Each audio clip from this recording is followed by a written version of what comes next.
Hello hi welcome नमस्ते, मेरा नाम ऋतिक और आज हम फिर से बात करेंगे एक और इम्पोर्टेंट कंसेप्ट के ऊपर। तो ये वीडियो उन स्टूडेंट्स के लिए मोस्ट इम्पोर्टेंट होने वाली है जिनके पास सब्जेक्ट है फाइनेंशियल लिटरेसी। तो चलिए शुरू करते हैं आज की वीडियो को, जहां पे आज हम डिस्कस करने वाले हैं लाइफ इंश्योरेंस के इम्पोर्टेंट कंसेप्ट को। तो शुरू करते हैं आज का वीडियो, और इस कंप्लीट सीरीज के नोट्स भी ऑलरेडी प्रिपेयर हो चुके हैं with important question answer PDF. जिन बच्चों को नोट्स परचेज करने हैं वो इस नंबर पर जाए 9667836333 में व्हाट्सएप करके नोट्स भी ले सकते हैं। अब हम शुरू करते हैं आज का कंसेप्ट, जहां पे आज हम समझेंगे लाइफ इंश्योरेंस को, इसके क्या क्या एडवांटेज होते हैं, क्या क्या डिसएडवांटेज होते हैं, क्या क्या प्रिंसिपल्स होते हैं, सब कुछ हम कंप्लीट टॉपिक जो है ना लाइफ इंश्योरेंस का आज की वीडियो में ही कवर कर लेंगे। सबसे पहले समझते हैं लाइफ इंश्योरेंस इतना इंपॉर्टेंट क्यों होता है। मेरे हिसाब से लाइफ इंश्योरेंस मतलब क्या होता है कि जिंदगी का इंश्योरेंस, और ये जनरली उन लोगों का तो होना ही चाहिए जिन लोगों पे पूरी फैमिली डिपेंड करती है फाइनेंशियली। जैसे कि जब हम पहले जमाने की बात करते थे, पुराने जमाने की, तो वहां पे ना लोग जो है वो न्यूक्लियर फैमिली में नहीं रहते थे जैसा आजकल रह रहे हैं। ठीक है, वहां पे जो है कहीं ना कहीं ज्वाइंट फैमिली का कल्चर था, तो लोगों के पास मल्टीपल सोर्सेज ऑफ इनकम होती थी, मल्टीपल इनकम जनरेटर होते थे, जिसकी वजह से इस चीज की इतनी दिक्कत नहीं आती थी जितनी आज आ रही है। क्यों? आजकल हम न्यूक्लियर फैमिलीज में रह रहे हैं जहां पे इनकम जनरेटिंग पर्सन या तो एक होते हैं या फिर दो हो सकते हैं। तो जनरली इनकम जनरेशन कम होने की वजह से हमेशा फैमिली जो है उन लोगों पे डिपेंड रहती है या फिर डिपेंड करती है जो लोग इनकम जनरेट कर रहे हैं। और ऐसे केसेस में अगर उन्हें कुछ भी हो जाता है तो पूरी की पूरी फैमिली फाइनेंशियली क्या होती है, खराब हो जाती है। तो ऐसे केसेस में लोगों का इंश्योरेंस होना बहुत जरूरी है। अब बात ये आती है कि भाई लाइफ इंश्योरेंस जो है ये तो समझ गए कि भाई फाइनेंशियली डिपेंडेंसी से बचाने के लिए काफी इंपॉर्टेंट होता है, लेकिन फाइनेंशियल डिपेंडेंसी आएगी क्यों? हमें एक चीज सोचा में कुछ होगा, भाई हो सकता है। क्यों? क्योंकि हम जो है ना हमेशा अलग कामों को लेकर रिस्क में रहते हैं। अब हो सकता है किसी की वर्किंग कंडीशंस बहुत डिफिकल्ट हो, जैसे मान लेते एक पर्सन है वो किसी ऐसी साइट पे काम करता है जहां पे एक्सीडेंट होने के चांस बहुत ज्यादा होते हैं, कंस्ट्रक्शन की साइट पे काम कर रहा है, किसी भी तरह की अगर ऐसी वर्किंग कंडीशंस में है जहां पे चांसेस ऑफ डेथ और लोगों ज्यादा होते हैं, तो ऐसे केसेस में तो इंश्योरेंस होना ही चाहिए। या फिर आजकल हम देखते हैं कि भाई एक्सीडेंट के केसेस ज्यादा बढ़ते जा रहे हैं जब हम किसी व्हीकल से ट्रैवल करते हैं, या फिर जब हम रोड पे चलते हैं तब भी हम सेफ नहीं होते हैं। क्यों? क्योंकि जब हम रोड पे चल रहे हैं तो भाई उसका भाई कोई गाड़ी वाला में टक्कर मार के निकल जाए। ठीक है, तो ऐसे केसेस की वजह से अगर मान लेते हैं कि वो पर्सन जिसकी डेथ हुई और पूरी फैमिली उस पर डिपेंड करती है, तो उस फैमिली के खर्चे कौन उठाएगा? वो फैमिली तो फाइनेंशियल डिपेंडेंट हो जाएगी। और मान लेते हैं अगर उस फैमिली की हेल्प कोई उसका रिलेटिव भी नहीं कर रहा है, तो ऐसे केसेस में वो फैमिली क्या करेगी भाई? ठीक है, तो फाइनेंशियली बहुत बड़ी प्रॉब्लम आ जाएगी। तो इन चीजों से बचने के लिए लाइफ इंश्योरेंस होना क्या है, बहुत जरूरी है। यानी कि एक ऐसा इंश्योरेंस जहां पे आप एक प्रीमियम भरते हो, तो उस प्रीमियम के बदले अगर कुछ हो जाता है तो वहां से आपको इंश्योरेंस कंपनी जो है आपकी फैमिली को, बेनिफिशियरी को या फिर नॉमिनी को पेमेंट पहुंच जाएगी। तो वो इजीली फाइनेंशियल जो है ना बर्डन से क्या हो जाएंगे, बच जाएंगे। तो इसीलिए कहते हैं कि जो लाइफ इंश्योरेंस है वो इतना ज्यादा इंपॉर्टेंट है। जैसे आप एक एग्जांपल लेते हैं किसी पर्सन का, ठीक है, मान लेते हैं कि भाई एक श्याम नाम का पर्सन है, ठीक है, वो किसी भी कंस्ट्रक्शन साइट पे क्या करता है, काम करता है, और उसको डर है कि उसकी लाइफ जो है वो ज्यादातर थ्रेट सिचुएशंस में रहती है कि कभी भी कुछ भी हो सकता है। उसके घर में उसकी वाइफ है, दो बच्चे हैं, दो बच्चे क्या बोलते हैं स्कूल जाते हैं, उनकी ट्यूशन फीस होती है, ठीक है, खाने पीने का खर्चा और भी अलग अलग तरह के बिल्स हैं जिसको लेके उसकी फैमिली उस पर डिपेंड करती है। और मान लेते हैं उस फैमिली में उस पर्सन का इंश्योरेंस नहीं है और उसे कुछ हो जाता है, तो ऐसे केसेस में अब क्या होगा भाई? उन बच्चों की एजुकेशन सफर कर सकती है, वो फैमिली जो है वो अपने रिलेटिव पे डिपेंडेंट हो सकते हैं।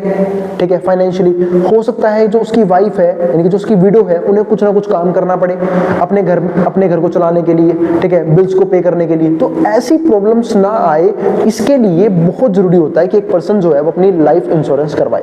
क्योंकि जब तो हम बात कर रहे हैं इसकी फाइनेंशियल लिटरेसी में, क्योंकि फाइनेंशियल लिटरेसी का एक बहुत क्रूशियल स्टेप होता है। क्योंकि जब एक पर्सन अपना लाइफ इंश्योरेंस करा लेता है तो एक तरह से वो फ्री माइंड हो जाता है कि अब कुछ भी हो उसको अपनी टेंशन नहीं होती। क्योंकि जनरली लोग हम जो है ना अपनी जिंदगी की टेंशन क्यों लेते हैं? अपने लिए नहीं, अपनों से ज्यादा लेते हैं अपनों के लिए। यानी कि हमारी फैमिली कैसे हमारे बिना सर्वाइव करेगी, कैसे फाइनेंशियल अच्छे होंगे, कौन इन्हें पैसे ला के देगा, जो 1000 तरह के बिल्स आते हैं उन्हें कौन पे करेगा। तो ऐसे केसेस में हमें हमेशा अपना एक लाइफ इंश्योरेंस लेके चलना चाहिए, खासकर उन लोगों को जो अपनी फैमिली जिनके ऊपर उनकी फैमिली डिपेंड करती है, या फिर वो अपनी फैमिली के लिए सारे फाइनेंशियल सारे फाइनेंशियल्स प्रोवाइड करते हैं। तो यही चीज हमें क्या सिखाती है, लाइफ इंश्योरेंस सिखाती है। ठीक है, तो ये तो हो गई लाइफ इंश्योरेंस की एक छोटी सी बात कि लाइफ इंश्योरेंस क्यों इतना क्रूशियल है, क्यों इतना इंपॉर्टेंट है और क्यों हम इसे फाइनेंशियल लिटरेसी में पढ़ रहे हैं। अब इसे कुछ और इंपॉर्टेंट पॉइंट्स हम पढ़ेंगे यहाँ पे, तो समझते हैं क्या क्या होता है लाइफ इंश्योरेंस के अंदर। तो अगर मैं पहले खत्म ही कर लेते हैं टॉपिक को, बाद में लास्ट में आउट कर लेंगे। ये तो हो गया एक तरह से इंट्रोडक्शन लाइफ इंश्योरेंस का। दूसरा, कैटेगरीज कौन कौन सी होती है लाइफ इंश्योरेंस को लेके। दो कैटेगरीज होती है, या तो लोग अपना टर्म लाइफ इंश्योरेंस लेते हैं या फिर इंडोमेंट प्लान भी ले सकते हैं। इंडोमेंट प्लान का मतलब क्या होता है कि एक तरह से इसको बोलते हैं प्रोटेक्शन कम सेविंग्स, यानी कि आप प्रोटेक्शन भी ले रहे हो और साथ सेविंग्स भी कर रहे हो उसी के अंदर। ठीक है, अब ऐसे किसी पर्सन टर्म इंश्योरेंस लिया तो इस बात का मतलब क्या है कि अब उसकी लाइफ कवर्ड है। जैसे मान लेते हैं कि लोग ऐसा बोलते हैं, रूल होता है ये कि जो भी आपकी इनकम है उसको 100 से मल्टीप्लाई कर लो आप, मिनिमम आपका उतने का तो लाइफ कवर होना चाहिए। जैसे फॉर एग्जांपल अगर किसी की इनकम 50,000 है तो 100 से मल्टीप्लाई यानी कि 50 लाख तक उसके पास क्या होना चाहिए, लाइफ कवर होना चाहिए। किसी की इनकम अगर 1 लाख है तो 1 करोड़ तक का लाइफ कवर होना चाहिए, ताकि उसे कुछ हो जाए तो 1 करोड़ जो है वो प्रोवाइड किए जा सके उसकी फैमिली को। ठीक है, ताकि अगर वो फैमिली उस पैसे को, उस लमसम अमाउंट को कहीं पे इंटरेस्ट पे भी लगाती है, ठीक है, किसी एफडी ऑप्शंस वगैरह में, तो इंटरेस्ट इतना आएगा कि उसका घर चल जाएगा अच्छे से। तो ये चीजें जो है ना करनी क्या होती है, काफी जरूरी होती हैं। और ये तो होगी एक अमाउंट की बात। लेकिन बहुत से लोग सोचते हैं कि अगर हम टर्म इंश्योरेंस करवाएंगे तो जो पैसा अगर हमारे से जाएगा वो चला जाएगा, क्योंकि वो पैसा हमें वापस तो मिलेगा नहीं, और अगर में कुछ हो जाता है तो वो पैसा, अगर कुछ होगा तभी वो फैमिली को पैसा मिलेगा, वरना नहीं मिलेगा। लेकिन बहुत से लोग क्या करते हैं, इसी में ना इन्वेस्टमेंट ढूंढना शुरू कर देते हैं, जो कि मेरा मानना है कि टर्म इंश्योरेंस हमेशा इन्वेस्टमेंट से क्या होना चाहिए, अलग होना चाहिए। अगर मैं बात कर रहा हूँ प्रोटेक्शन कम सेविंग्स की, तो बहुत से लोग ऐसी स्कीम्स को भी ढूंढने की कोशिश करते हैं कि यहाँ पे हमें प्रोटेक्शन तो मिले, हमारा पैसा जो है मतलब हम ज्यादा पैसा देंगे। ठीक है, एक होता है मोर्टेलिटी चार्ज, वो अलग से देंगे, साथ इन्वेस्टमेंट भी करेंगे उसी फंड के अंदर कि पैसा इन्वेस्ट भी होगा, और जब रिटायर होंगे हम तो लॉन्ग टर्म में एक अच्छी वेल्थ क्या हो जाएगी, ग्रो हो जाएगी। तो इस तरह के लोग जो हैं कहीं ना कहीं प्लान्स खरीदते हैं अपनी लाइफ को कवर करने के लिए। तो ये तो हो गई कौन कौन सी कैटेगरीज है। ठीक है, इसके अलावा जो हमारे पास लाइफ इंश्योरेंस है वो और किन किन चीजों में हेल्प करता है। भाई इंश्योरेंस हमें आजकल हर कामों के लिए चाहिए। ठीक है, क्योंकि जब इनकम अर्नर कम होते हैं तो ऐसे केस में इंश्योरेंस हमारा हर काम में हेल्प करता है। जैसे फॉर एग्जांपल हम इंश्योरेंस करवाते हैं ताकि हम अपने बच्चों को अच्छी एजुकेशन दे पाएं, क्योंकि सेविंग्स करते हैं इंश्योरेंस के अंदर। बहुत सी सेविंग्स इंश्योरेंस भी होते हैं कि यहाँ पर अपना पैसा इन्वेस्ट करते हैं कि जब कभी भी हायर स्टडीज के लिए फैमिली में कोई जाएगा तो उसकी हेल्प हो जाएगी उस पैसों से, और भी अदर चीजों के लिए, या फिर हेल्थ खराब होगी उसके लिए भी इंश्योरेंस होता है। तो इन सारे फाइनेंशियल स्ट्रेस से या फिर इन सारे क्रूशियल फाइनेंशियल स्ट्रेस से बचने के लिए हम इंश्योरेंस करवाते हैं। वही चीज यहाँ पे है। तो life insurance is a contract between an insurance policy holder and insurance company. एक तरह से फिर से क्या हो गया, कॉन्ट्रैक्ट बन गया पॉलिसी होल्डर के बीच में और इंश्योरेंस कंपनी यानी कि इंश्योरर के बीच में। It is a contract in which insurer guarantees to pay a specific amount of money to beneficiary. यानी कि इस कॉन्ट्रैक्ट में जो इंश्योरर है, यानी कि जिसने इंश्योरेंस किया है एक पर्सन का, वो ये प्रॉमिस करता है या फिर एक गारंटी लेता है कि मैं आपके बेनिफिशियरी को पेमेंट करूंगा जो भी आपने कवर अमाउंट सेलेक्ट किया है जिसके लिए आप प्रीमियम भरते हो, in exchange of for a premium upon the death of an insured person. अगर उस पर्सन की डेथ हो जाती है और at the end of a specified maturity period, या फिर एक स्पेसिफाइड मैच्योरिटी पीरियड के बाद आपको पैसा क्या हो जाएगा, मिल जाएगा आपको या आपके नॉमिनी को, बेनिफिशियरी को। ऐसा कौन बोलती है, इंश्योरेंस कंपनी या फिर इंश्योरर बोलते हैं। ठीक है, तो ये तो हो गई एक जनरल सी बात कि लाइफ इंश्योरेंस क्या होता है।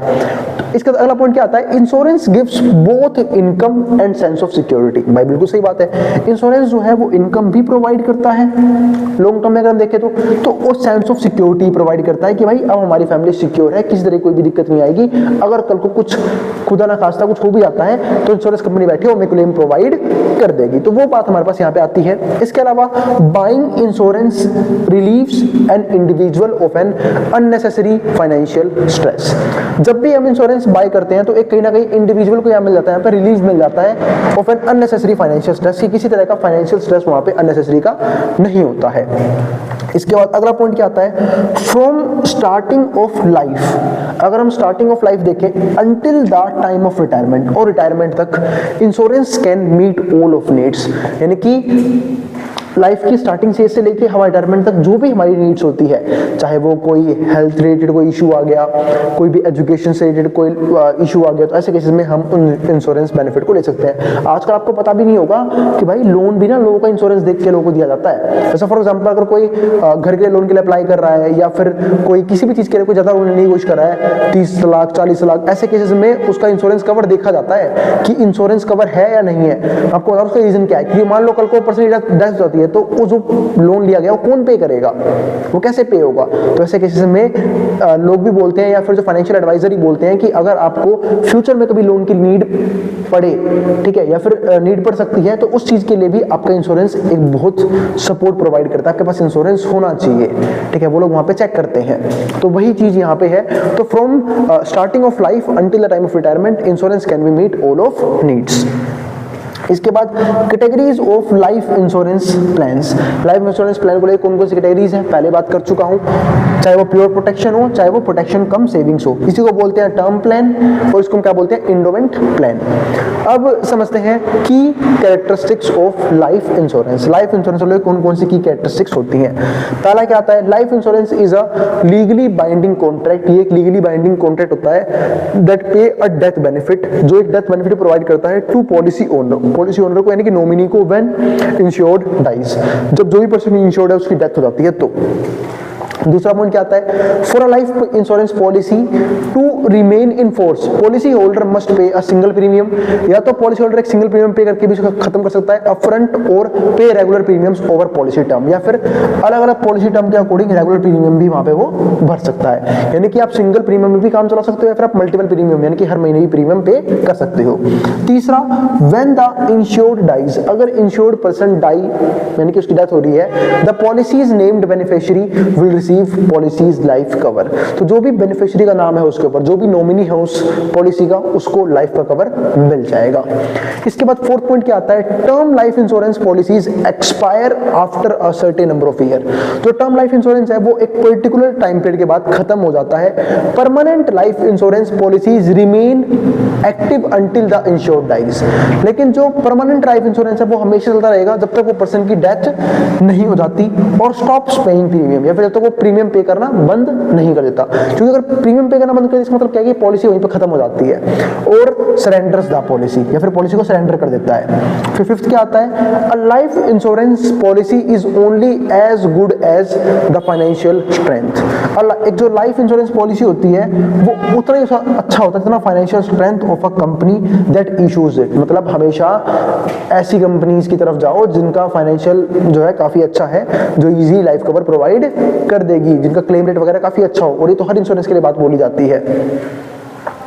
That issues it state guarantee funds. अब देखो यहाँ पे एक और पॉइंट आया कि स्टेट गारंटी करती है फंड्स को, मे पे claims if the issuer can't. अगर इश्यूअर मतलब जो जिस पर्सन ने, जिस इंश्योरेंस कंपनी ने वो जो इंश्योरेंस है वो किया हुआ, अगर वो क्लेम नहीं भर पा रहा तो स्टेट उस गारंटी को पे करेगा, यानी कि स्टेट यानी कि उसका गवर्नमेंट भरेगी उसको। क्योंकि हम सब जानते हैं जो इंश्योरेंस कंपनीज होती हैं वो गवर्नमेंट रेगुलेटरी बॉडी होती हैं, यानी कि गवर्नमेंट इन्हें खुद रेगुलेट करती है। IRDA बोलते हैं, शायद एक बार आप मुझे कंफर्म करना, IRDA बोलते हैं,